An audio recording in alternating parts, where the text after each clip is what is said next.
Poiset qui nous accueille dans le jardin de sa maison.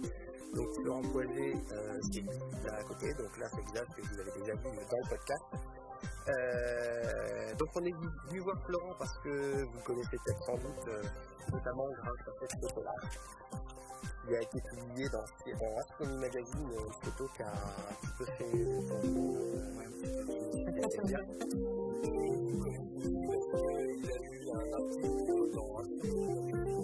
donc Florent va nous parler un peu de ce qu'il fait en astro, comment la passion, etc. Et puis on ira voir son travail après. Tu as commencé l'astro il y a... ça fait longtemps. J'ai commencé l'astronomie à l'âge de 10 ans. Donc j'ai 34 ans. D'accord. Donc ça fait déjà un petit bail que j'ai commencé. En fin de compte, l'astro m'est venu assez simplement. C'est-à-dire que j'étais à l'école à Picardie, là, à l'école primaire. Et tous les ans, comme il y avait la fête des prix, c'est mon instituteur qui m'a offert un livre sur l'astronomie que j'ai reçu au prix. Donc voilà, ça a commencé comme ça. Et puis en fin de compte, le premier instrument avec lequel j'ai observé, c'était un truc complètement archaïque. C'était un bout de tuyau creux qui était installé avec une lanière en cuir sur un tir au pigeon. Alors comme quoi, il y avait quoi dans ce tuyau-là au bout? Rien. Je m'amusais à pointer les étoiles comme ça quand la nuit arrivait. Il n'y avait vraiment rien. Il n'y avait vraiment rien. Voilà. Okay. Et j'ai eu ma première lunette un an et demi plus tard, une petite lunette de 60. Et donc tu étais déjà entraîné au pointage puisque avec ton voilà. Donc la lunette je l'ai gardée à peu près 2 ans et puis après j'ai acheté un petit 115-900 à la maison de l'astronomie à Paris. À l'âge de 20 ans, je me suis payé un Celestron Célestarly. D'accord. Donc toujours pour du visuel. Donc c'était un 200, c'est ça? C'était un 200, oui. Et puis 2 ans plus tard, j'ai acheté un Mi Delix 50 avec une SBIG ST7. Je suis passé en fin de compte, sans grande transition entre le visuel et la CCD directement, parce qu'une ST7, je plongeais directement dans l'univers CCD. D'accord. Mais j'ai toujours été plus passionné par le ciel profond, qui m'a toujours fait rêver. Et donc déjà à l'âge de 14 ans, quand je regardais les catalogues de la maison de l'astronomie, on voyait les Celestron CompuStar qui commençaient à débarquer sur le marché, les premières caméras CCD Alpha 500 qui arrivaient. Puis après les premières SVIG et j'avais 14-15 ans et je m'étais dit mon rêve c'est d'avoir un gros télescope, une caméra CCD pour pouvoir faire l'imagerie du ciel profond. Voilà. Donc en fait tu fais quasiment pas de planétaire, en imagerie Non, c'est pas du tout mon truc et puis je pense qu'il y a plein de gens qui font de très très belles images en planétaire comme Damien Pitch ou autres. Aussi tu fais de la photo mais dans un autre domaine que l'astronomie, c'est ça? Non, oui. Qui est les grands espaces américains, l'Ouest américain, donc tout ce qui est Arizona, Utah, Wyoming, Montana, les grands espaces de l'Ouest. Donc tu vas de temps en temps là-bas? Oui, j'en reviens justement, j'en reviens. Il n'y a pas longtemps? Oui, je suis revenu là début juillet. Avec un petit séjour de 3 semaines et demie là-bas dans les parcs de l'Ouest avec 2 amis. Et donc la relation avec l'astronomie, c'est un grand espace. Écoute, moi c'est ce que je pense, c'est peut-être pour ça que j'ai été fasciné dans ce domaine-là, donc les grands espaces, ciel profond, les galaxies, les grands espaces américains. Mais c'est venu après, les grands espaces américains. Je dirais que ça a découlé un petit peu, puisque... T'ennuies en astro, non? Non. Pas du tout. T'avais fait 115 à l'époque. Bon, c'est vrai qu'à cette époque-là, j'ai commencé à être passionné par les États-Unis, et puis passionné pour la NASA, bien sûr. Et puis après, mon rêve, c'était de découvrir l'Amérique, c'est-à-dire d'aller sur place. Et puis au troisième voyage, l'Ouest américain, puis là, je crois que... je crois que ça a été l'amour fou, là. D'accord. Alors pourquoi pas un de ces quatre, carrément un voyage de l'Amérique du Sud, désert d'Atacama, parce que c'est quand même le paradis des astronomes amateurs à travers le monde. c'est Ouais, en c'est fait, possible. t'as pas été observé dans un endroit vraiment... Non, jamais, jamais encore. Donc en fait, oui, la plupart du temps, t'observes de chez toi. Oui. On peut dire où t'es. Oui, Pithiviers-le-Viel, côté Pithiviers. Côté d'Orléans. Voilà. Alors l'horizon est bien dégagé, on a vu en venant. Oui, c'est les champs de betteraves. Il y a peut-être de la poussière avec les moissonneuses qui sont en train de travailler à plein rendement. Ça va niveau pollution lumineuse? Bon, on a la ville de Pithiviers qui est ici, là, côté est, qui est à 5 km. Bon, j'ai une église là, à moins de 500 mètres qui est éclairée la nuit, avec des gros halogènes. Mais bon, je dirais que bon, malgré ça, ça reste, on voit la Voie lactée. Je pense quand même, malgré tout, si tu étais dans un lieu où il y avait un peu moins de pollution lumineuse, tu obtiendrais mieux sur tes images ou ça ne changerait pas fondamentalement grand-chose? Ah si, quand même. Si, quand même. Je vois la différence rien qu'en faisant des images dans le Quercy. Ouais. Je l'ai vu sur Iris Nebula. Ouais, si, je pense que j'aurais peut-être pas fait aussi bien ici que dans le Quercy quand même. Tu as démarré donc la CCD tout seul, comme ça? Tout seul. Et ça va, c'était pas trop dur au début? T'as pas trop galéré? En fin de compte, la galère c'était plutôt venu du télescope, hein, parce que le LX50 avec sa table équatoriale était loin d'être très très stable. Ouais. La mise en station était plutôt galère parce qu'il n'y avait rien de prévu pour ça. Pas de viseur polaire, donc c'était un Smith 4 à la fourche. Et donc là c'est surtout au niveau du suivi de la mise en station où c'était plutôt galère. En fin de compte, le fonctionnement de la CCD proprement dit, ça a été pas si mal. Ça a été pas si mal. Ouais. J'ai plongé là-dedans assez facilement. Il t'a fallu combien de mois à peu près pour maîtriser la CCD? Ou de jours, ou d'heures. ou d'heures. Soyons optimistes. Bon, pour maîtriser vraiment la base, hein. Pour sortir une image convenable, on va dire. À peu près convenable. J'ai dû passer à peu près peut-être 6 mois, 1 an à peu près. Ah ouais, quand même. La première image que j'ai faite, c'était M51. Et évidemment, elle était loin des caractéristiques de la dernière. Bon, moi, au départ, j'ai commencé la CCD. Bon, j'ai eu une ST7, puis une ST9E. Mais en fin de compte, après, je suis passé à la ST10 et puis à la Titan, et puis avec toute l'instrumentation que vous connaissez. Quand on s'engage dans la CCD, bon, après... on s'aperçoit qu'il faut avoir une monture qui soit pas trop dégueulasse au niveau suivi, après il faut avoir des filtres qui soient quand même correctement calibrés. Après il y a les logiciels. Ouais. On s'aperçoit vite fait qu'il y a des traitements qui sont plus efficaces dans d'autres logiciels qu'un autre, etc. Donc après ça pousse à la dépense, hein, je dirais. Je me suis engagé dans mon projet photographique, mêlant mes photos d'astro au parc de l'Ouest américain. Et si j'avais pas eu ce projet photo là, je pense que j'aurais pas investi tout le matériel que j'ai actuellement. Parce que ce qui s'est passé, c'est que je faisais des images CCD, je les postais sur le site internet, et puis à la longue, j'avais l'impression de tourner un petit peu en rond, quoi. C'est-à-dire que on fait une image, on la met sur internet, on attend les commentaires, et puis point, ça s'arrête là. Je voulais aller beaucoup plus loin. Je voulais restituer un peu le ciel en grand format sur tirage photo pour en faire bénéficier. Moi, mon objectif, c'est pas en faire bénéficier forcément les amateurs en astronomie, c'est en faire bénéficier vraiment tout le monde, quoi. Les particuliers. Donc permettre de faire découvrir en fait l'astro. Voilà, ceux qui ne connaissent pas. Exactement, parce que je commence à faire des expos en France alors tu veux peut-être nous parler de celle de Nice que tu as faite. C'est terminé là il y a une semaine. D'accord. Qui était c'est parti d'un festival.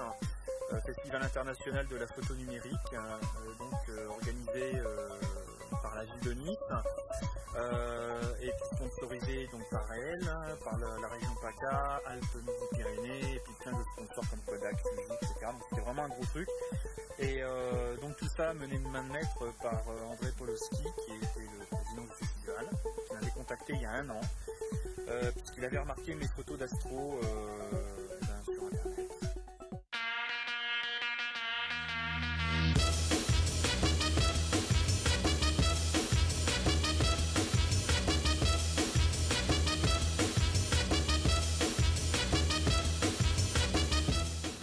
la triplée à peau fluorite. Alors le rapport original c'est F6, Ouais. mais j'utilise moins que ça puisque j'ai un réducteur correcteur télévue qui me permet de ramener la focale de 480 à 380.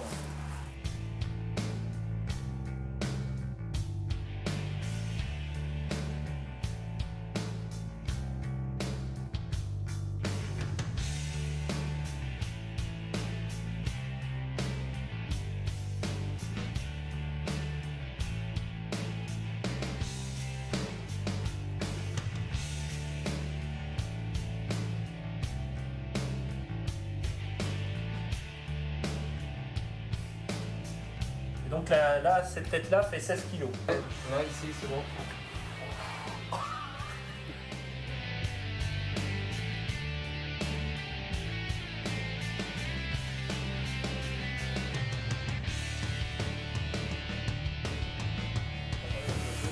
Alors voilà, donc à l'arrière le ventilateur, les deux tuyaux pour éventuellement le refroidissement à eau, qui n'est sous nos latitudes n'est pas forcément nécessaire. Et nous, l'eau, on l'a devant.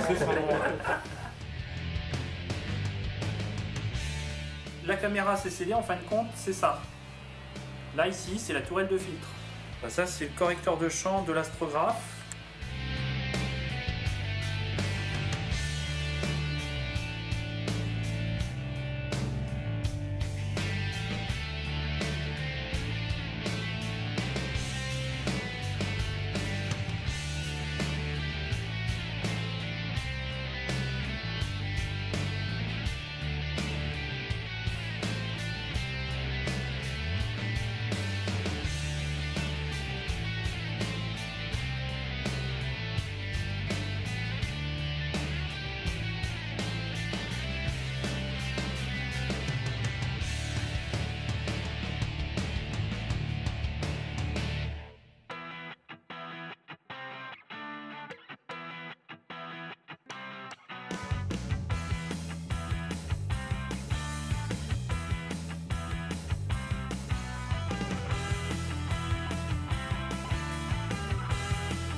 Comment on arrive à ça? Parce que malgré tout, quand tu es au télescope dans le capteur, tu récupères du noir et blanc.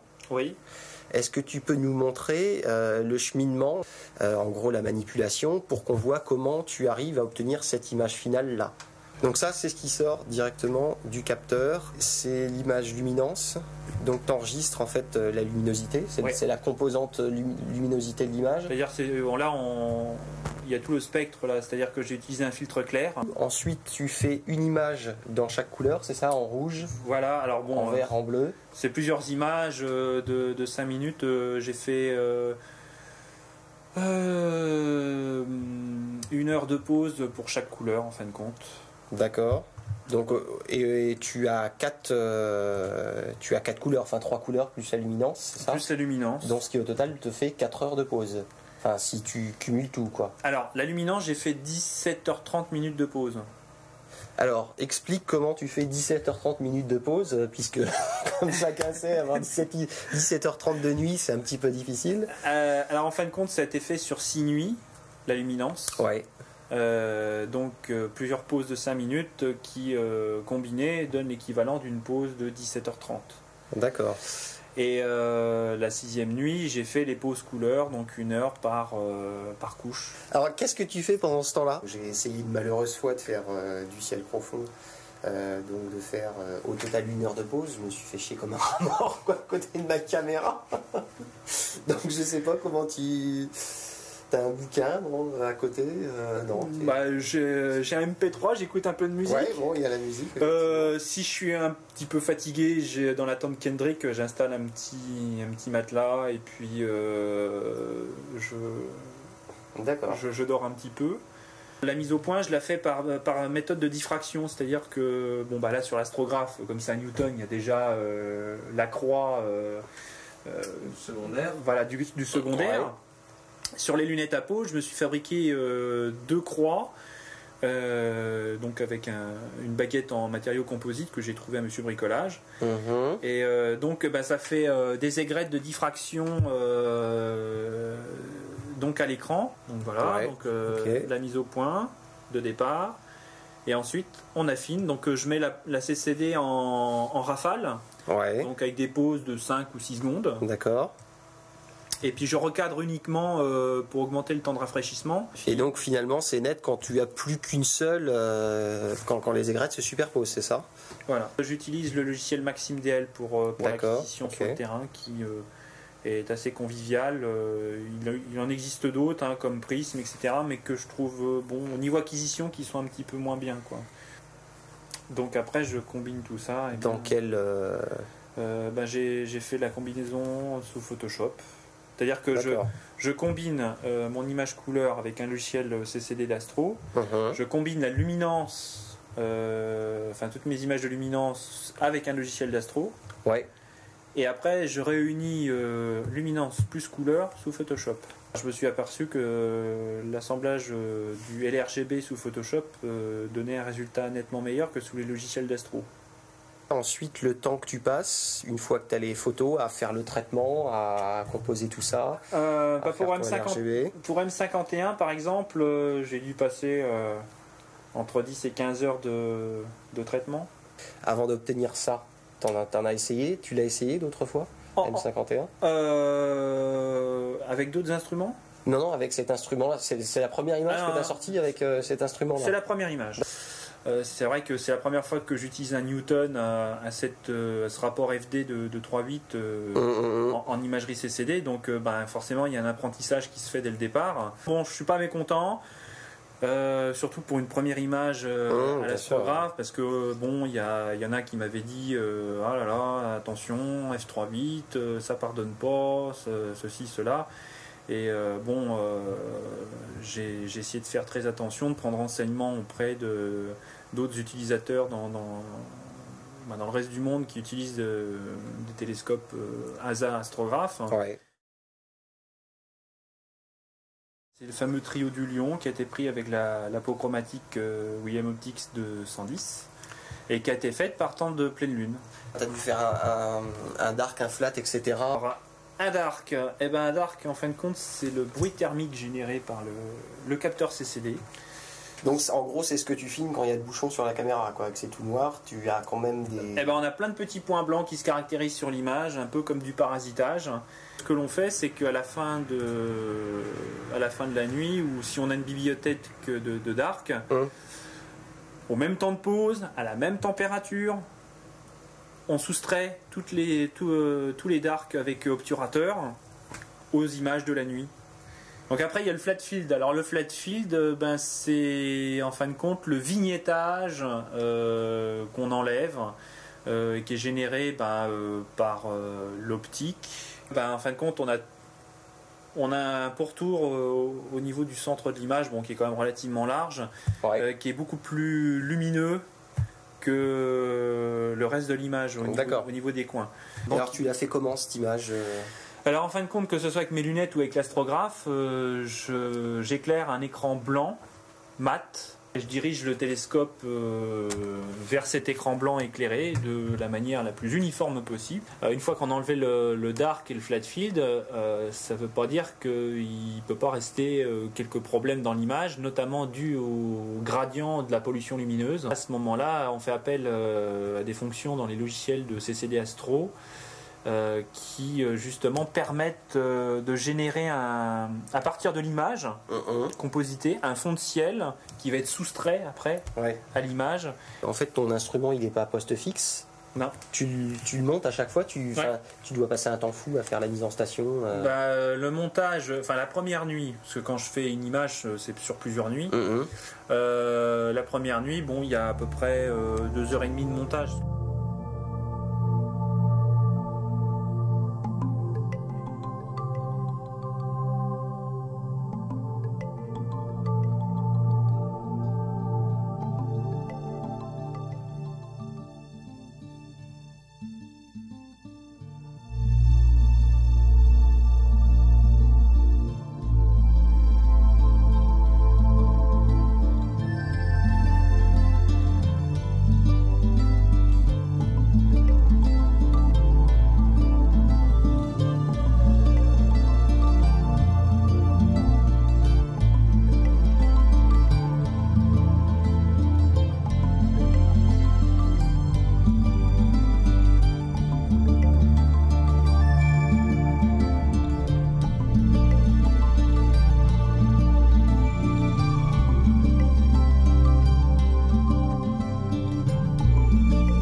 à quoi tu attribues selon toi, bon, je vais pas te dire la différence entre les deux parce qu'il y a le matériel, etc., mais que tu aies pu obtenir ce résultat-là?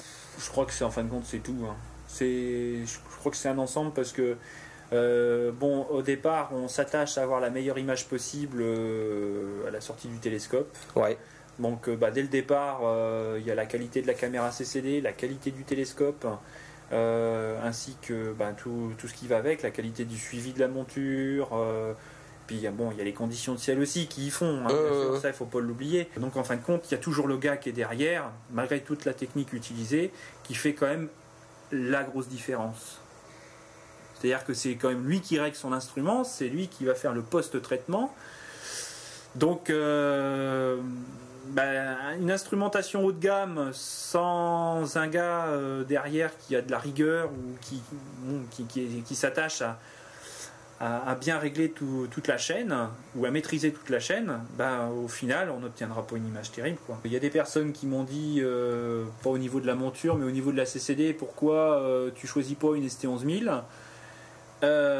Moi, ces gens-là, je leur ai répondu, moi je suis d'accord, mais vous me donnez l'argent. Il faut être un petit peu raisonnable. On arrive à faire de très belles choses déjà avec déjà ce type de matériel-là. Bon, des fois, on voit des gens qui ont des ST11000 ou des STL 6303 où on va voir les images, on se dit, ah ouais, c'était fait avec ça. Et puis on va voir un gars qui a une ST7 et qui va sortir une image d'une galaxie extraordinaire. Donc en fin de compte, le matériel joue, mais il faut quand même pas oublier qu'il y a quand même le gars qui est derrière.